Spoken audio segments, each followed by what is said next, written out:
Hokimlik radiosidan gapiramiz. Efirda bir savolga bir javob radio eshittirishi. Assalomu alaykum hurmatli radio tinglovchilar.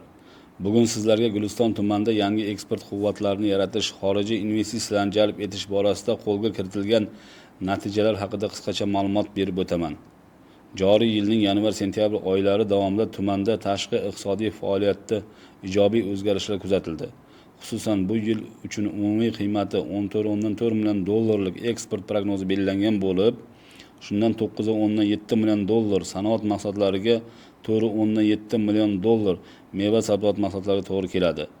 Hisobot davrida amalga oshirilgan ishlar natijasida amaldagi eksport hajmi 21,6 million dollarni tashkil etdi. Bu rejaga nisbatan 237% ijro demakdir. Shuningdek, shundan 16,9 million dollar sanoat mahsulotlari, 4,7 million dollar meva sabzavot mahsulotlari hissasiga to'g'ri kelgan. Xorijiy investitsiyalarni jalb etish borasida ham tumanda sezilarli yutuqlar qo'lga kiritildi.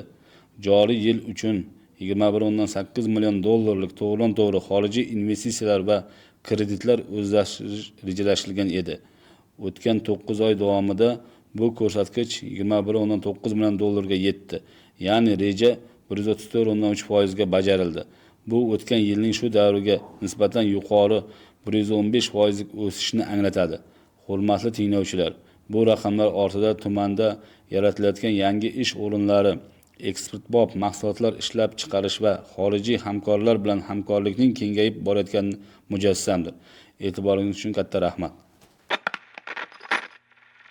Siz Sirdaryo viloyati hokimligi radiosining bir savolga bir javob radio eshittirishni tingladingiz.